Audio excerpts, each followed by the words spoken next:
Hello friends, मी Vishakha global online मराठीमध्ये आपल्या सर्वांचं स्वागत आहे. आजच्या सेशनमध्ये आपल्याला Rashtrasant Tukadoji Maharaj Nagpur university PhD entrance test research मेथॉलॉजीचा स्टडी करायचा आहे. एमसीक्यूज थ्रू आपण आपल्या कन्सेप्ट क्लिअर करत आहोत, जे आपल्याला या युनिव्हर्सिटीच्या आरटीएमएनयू एक्झामच्या पीएचडी एंट्रन्स क्लिअर करण्यासाठी खूप हेल्पफुल ठरणार आहे. तर सुरू करूयात आपल्या सेशनला. सेशन स्टार्ट करण्यापूर्वी एक इम्पॉर्टंट सूचना किंवा संधी आहे त्या स्टुडंटसाठी जे स्टुडंट्स यावर्षीची एक्झाम टार्गेट करत आहेत. जसं की आपल्याला माहिती आहे एक्झामचा पॅटर्न असा आहे की 50% मार्क्स किंवा 50 मार्क्स हे एक सेक्शनला आहेत आणि दुसऱ्या सेक्शनला 50% मार्क्स आहेत, 50 गुण आहेत. टोटल 100 मार्क्सची ही एक्झाम आहे.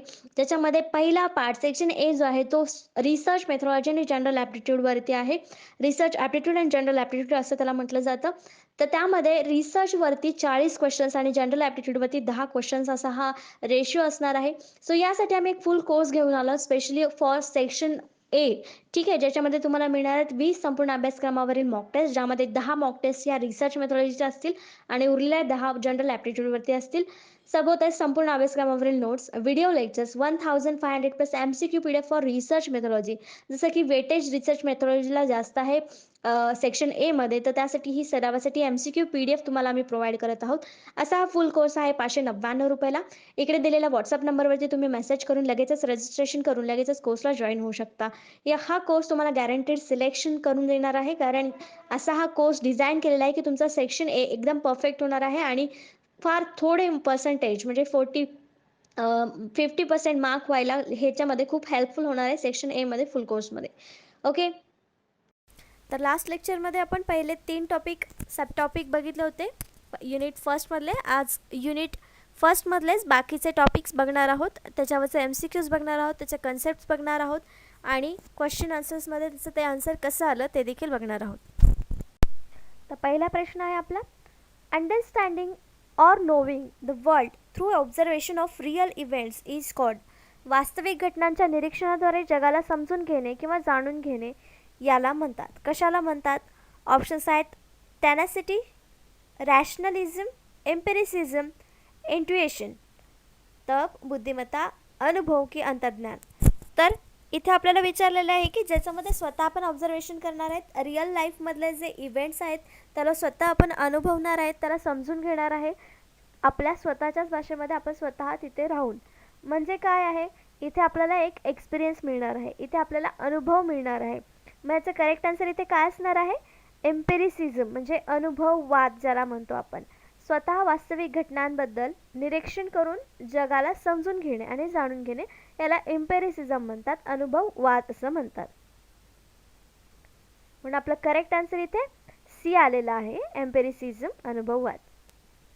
Empiricism is a theory that all knowledge is built on experience derived from the various sense. आपल्याकडे जे वेगवेगळे सेन्स आहेत त्याच्यामधून आपण जे एक्सपिरियन्स घेतो त्याच्यातून आपण नॉलेज प्राप्त करत असतो, त्याला आपण एम्पिरिसिझम असं म्हणतो. Take a quiz and learn about the theory. Empiricism theory states that knowledge comes primary from. तर आपण एखादा प्रश्न विचारतो आणि त्याच्याबद्दल उत्तरं येतं, ते आपली थेअरी होते, त्याला आपण अनुभवजन्य नॉलेज असं म्हणू शकतो. म्हणजे empiricism theory states that knowledge comes from primarily from. तर जिथून जेव्हा आपण एखादा प्रश्न निर्माण करतो तेव्हा तिथूनच आपल्याला एखादी थेअरी प्राथमिक निघते किंवा तयार होत असते. In the philosophy of science, empiricism is a theory of knowledge which emphasizes those aspects of scientific knowledge that are closely related to the experience. तर याच्यामध्ये आपल्याला सांगितलेलं की एम्पिरिसिझम जे आहे ते एक्सपिरियन्समधून आलेलं आहे किंवा एक्सपिरियन्सशी जास्त क्लोज्ड आहे. सायंटिफिक नॉलेज आपल्याला मिळतं त्याच्यातून, म्हणजे वैज्ञानिक ज्ञान तर मिळतं आहे, पण ते कशातून मिळतं आहे? आपल्या एक्सपिरियन्समधून, आपल्या अनुभवातून ते आपल्याला प्राप्त होत आहे. Especially as formed through the deliberate experimental arrangements. Hence science is considered to be methodologically empirical in nature. तर जे काही आपल्याला माहिती मिळते आहे ते आपल्या प्रयोगातूनच मिळते आहे. प्रयोग अरेंज आपोआप होतात, पण त्यातून आपण अनुभव घेतो आणि मग ते आपल्याला एखादी थेअरी किंवा एखादा सायन्सचं नॉलेज त्यातून आपल्याला प्राप्त होतं. म्हणून आपण असं म्हणतो की विज्ञान हे एक पद्धती आहे, अनुभव, निसर्गातून अनुभव घेऊन शिकण्याची गोष्ट आहे, नॉलेज मिळवण्याची गोष्ट आहे. तर एम्पिरिसिझम म्हणजे काय आपल्याला समजलं? एम्पिरिसिझम म्हणजे अनुभववाद आणि एम्पेरिकल रिसर्च जो असतो तो अनुभवजन्य रिसर्च असतो, म्हणजे तो स्वतः आपण तिथे तयार केलेला असतो किंवा आपण स्वतः त्याचा अनुभव घेऊन, एक्सपिरियन्स घेऊन तो तयार केलेला असतो. नेक्स्ट क्वेश्चन आहे सेकंड नंबरचा, व्हॉट डज अन एम्पिरिसिस्ट बिलीव्ह. तर एम्पिरिसिझम आपल्याला समजलं. आता प्रश्न विचारला आहे, एम्पिरिसिस्ट कशावर विश्वास ठेवतात. अनुभववाद्यांचा काय विश्वास आहे किंवा त्यांचं म्हणणं काय आहे, त्यांचा एक विश्वास काय आहे. ऑप्शन्स आहेत, we should not apply natural science methods to the science social science research. सामाजिक विज्ञान संशोधनात आपण नैसर्गिक विज्ञान पद्धती लागू करू नये. It is the socialistism aim to understand the meaning of social action. सामाजिक क्रियेचा अर्थ समजणे हे समाजशास्त्रांचे ध्येय आहे. Knowledge in the form of facts should be gain through the sensory experience. ज्ञान तथ्याच्या रूपात ज्ञानेंद्रियाच्या अनुभवाने प्राप्त केले जावे. D, research conducted within the British Empire was biased and unreliable. British साम्राज्यात केलेले संशोधन पक्षपाती आणि अविश्वसनीय होते. तर इथे आपलं कुठलं ऑप्शन करेक्ट आहे, त्यातून एक एक ऑप्शन आपल्याला कट करायचं आहे. जे डी ऑप्शन आपल्याला इथे बायस्ड आणि अनरिलायबल असेल असं ऑप्शन आपल्याला नाही आहे रिसर्चमध्ये.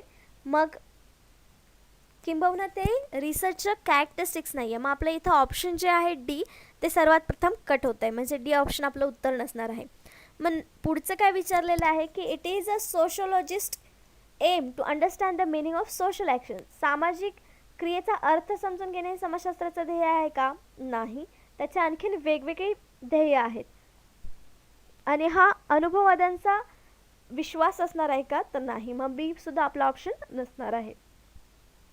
नेक्स्ट आहे ए, जे बोललेलं आहे की सामाजिक विज्ञान संशोधनात आपण नैसर्गिक विज्ञान पद्धती लागू करू नये. तर अशा प्रकारचा कुठलाही अनुभववाद्यांचा विश्वास नाही. तर ते दोन्हीही आपल्याला एकत्र करून कधी कधी नवीन नॉलेज मिळवण्यासाठी आपण ते वापरू शकतो. म्हणून असं न करणं हे देखील अनुभववादांचा विश्वास नाही. मग आपल्या इथे करेक्ट आन्सर काय असणार आहे?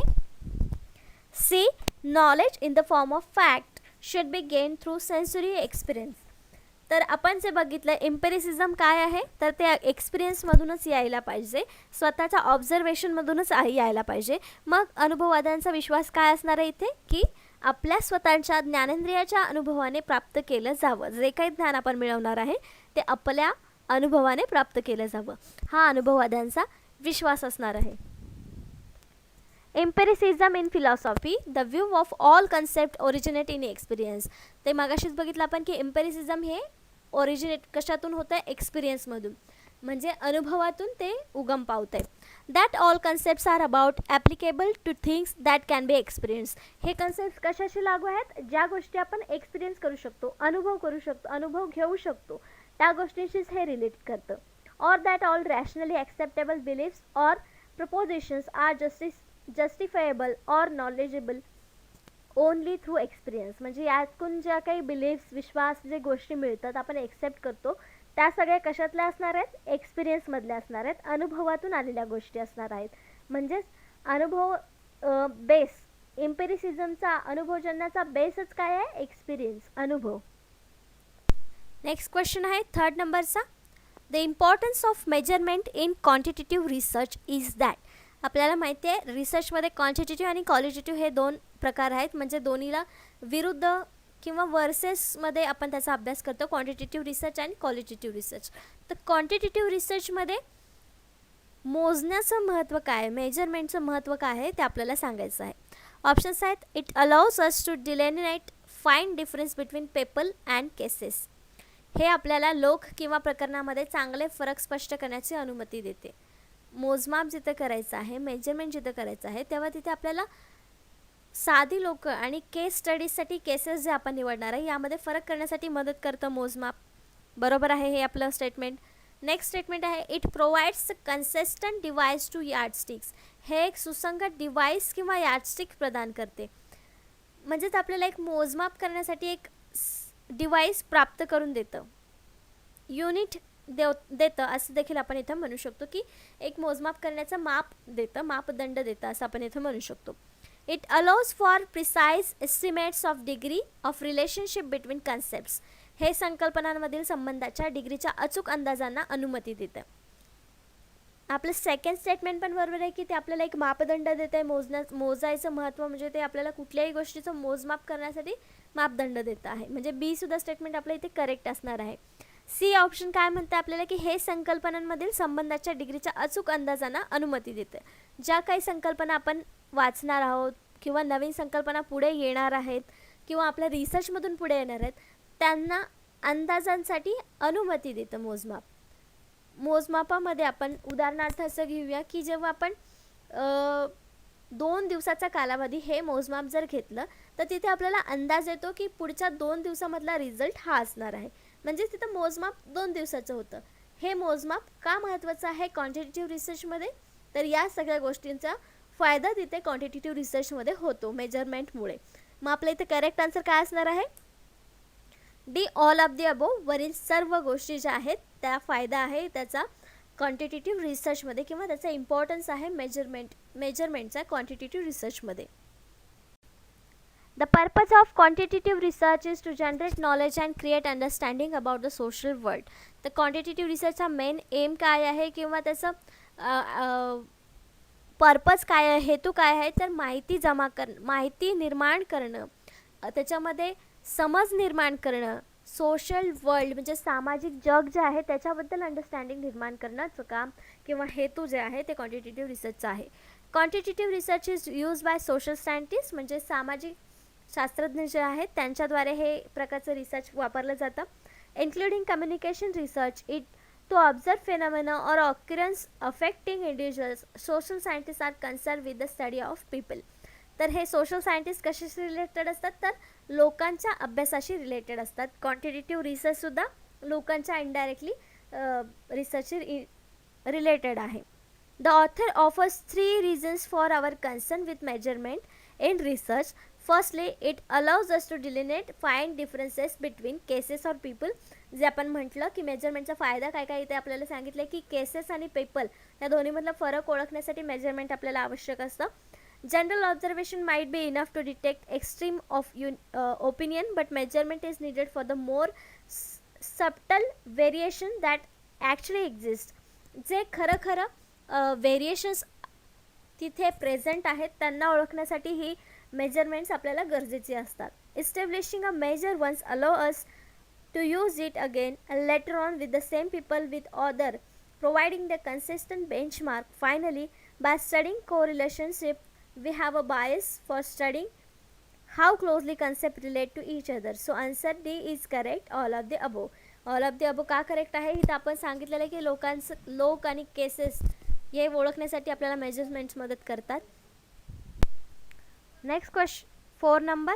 Quantitative social researchers rarely claim to have establish causality because. परिणात्मक सामाजिक संशोधन जे आहे ते क्वचित कार्यकरण स्थापित केल्याचा दावा करतात. कारण म्हणजे तिथे कधीच कार्यकारण स्थापित होतं म्हणजे काम होतंय असं दावा करतात क्वांटिटेटिव्ह रिसर्चमध्ये. का असं होतं? याचे ऑप्शन्स आहेत. They are more concern with publishing the result of their reliability test. त्यांच्या विश्वासार्हतेच्या चाचण्यांचे निकाल प्रकाशित करण्यास ते अधिक संबंधित असतात. They do not believe that this is an appropriate goal to be strive for. प्रयत्नांची पराकाष्ठा करणे हे एक योग्य लक्ष्य आहे यावर त्यांचा विश्वास नाही. They keep forgetting which of the variables they have manipulated. त्यांनी बदल घडून आणलेले कुठलेही बदल ते विसरतच राहिलेत किंवा त्यांनी ते लक्षात ठेवले नाही आहेत. They tend to use cross sectional designs which produce only correlations. त्यांच्याकडे क्रॉस सेक्शनल डिझाईन वापरण्याची प्रवृत्ती आहे जी केवळ परस्पर संबंध तयार करत असतात. तर याच्यामध्ये करेक्ट आन्सर काय असणार आहे?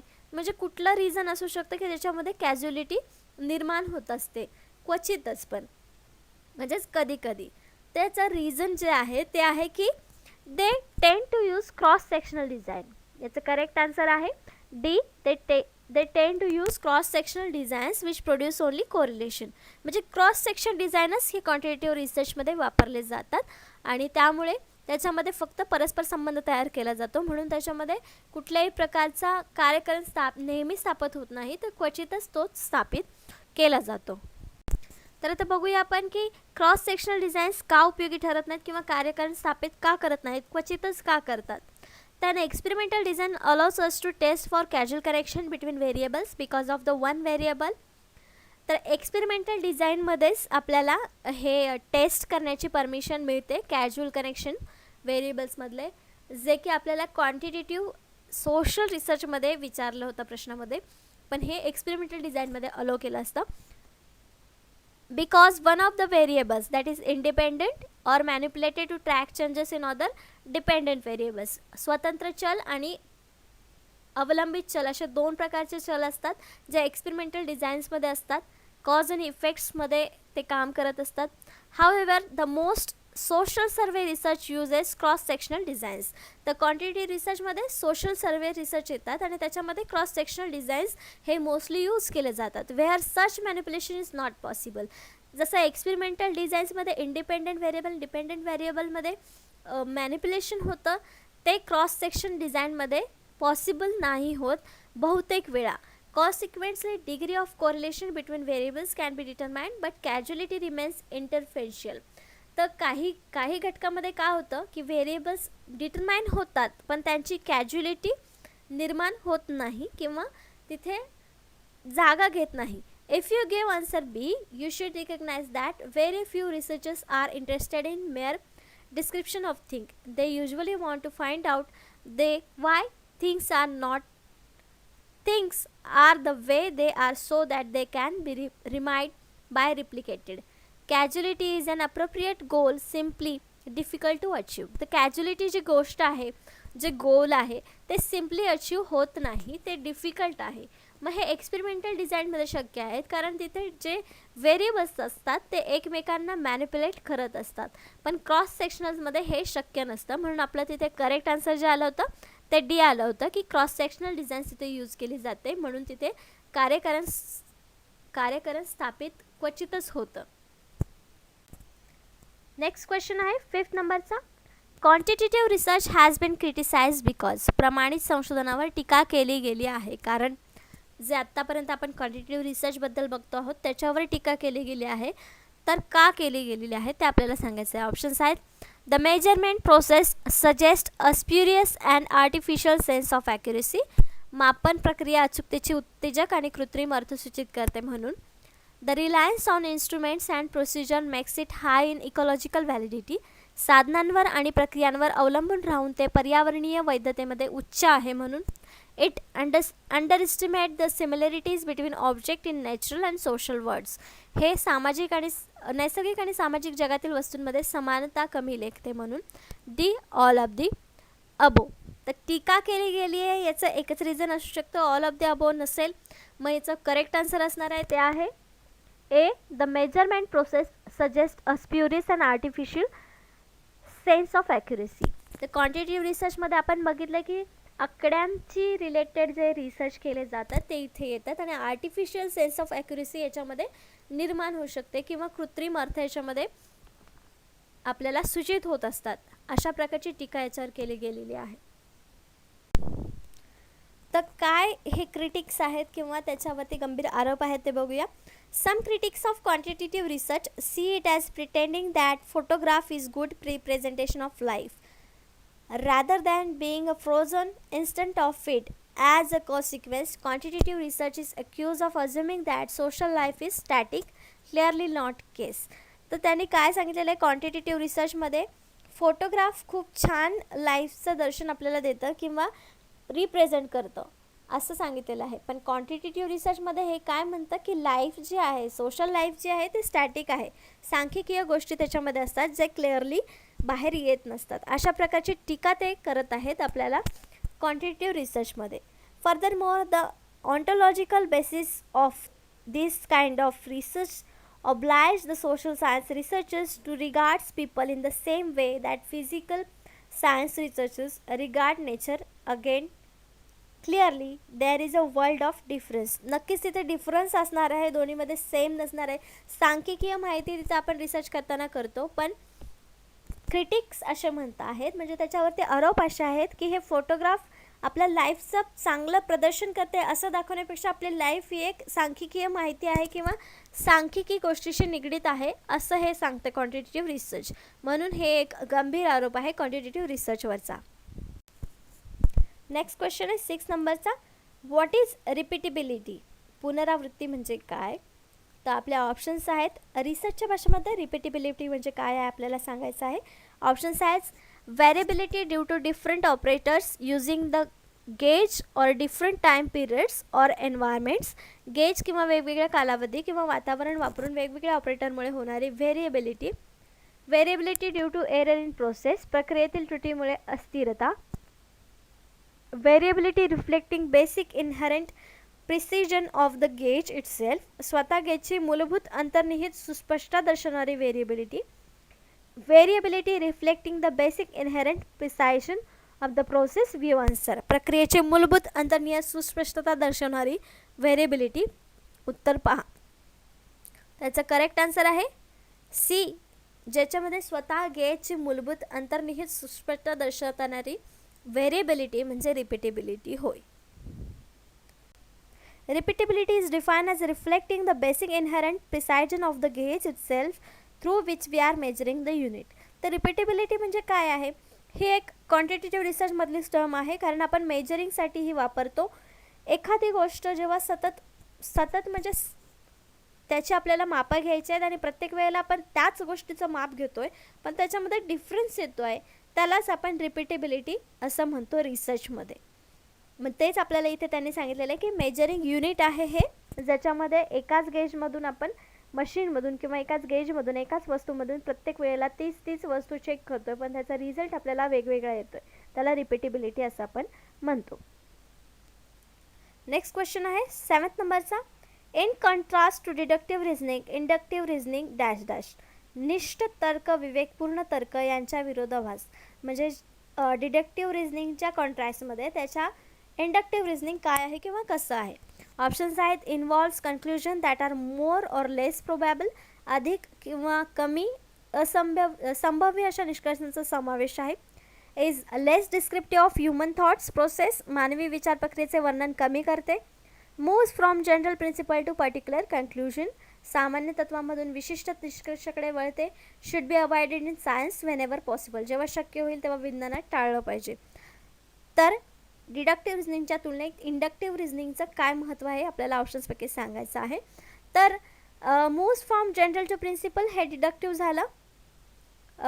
मग ते अवॉइड केलं पाहिजे, सायंटिफिक विज्ञानामध्ये टाळलं पाहिजे असं आहे का? नाही. मग सी आणि डी ऑप्शन्स आपल्या इथे कट झाले. Is less descriptive of human thoughts process, हे मानवी विचार प्रक्रियेचे वर्णन कमी करतं असं आहे का? नाही, असंही नाही आहे. मग इथं आपलं एकच करेक्ट आन्सर असू शकतं, ते म्हणजे A. Involves conclusion that are more or less probable, अधिक किंवा कमी संभाव्य असा निष्कर्षांचा समावेश यामध्ये केला जातो इंडक्टिव्ह रिझनिंगमध्ये. मग आपलं करेक्ट आन्सर ए आलेलं आहे. तर आपल्याला इथे इंडक्टिव्ह रिझनिंग आणि डिडक्टिव्ह रिझनिंग नेमकं काय आहे ते आपल्याला बघायचं आहे आणि दोन्हीमधला फरक देखील इथे आपल्याला समजेल. Someone who uses inductive reasoning makes specific observation and then draw a general conclusion. तर इंडक्टिव्ह रिझनिंगमध्ये काय आहे? स्पेसिफिक ऑब्झर्वेशन केलं जातं, त्याच्यावरून जनरल कन्क्लुजन आपण काढत असतो. तर डिडक्टिव्हमध्ये काय असतं? स्पेसिफिक कन्क्लुजनवरून जनरल थेअरी निघत असते.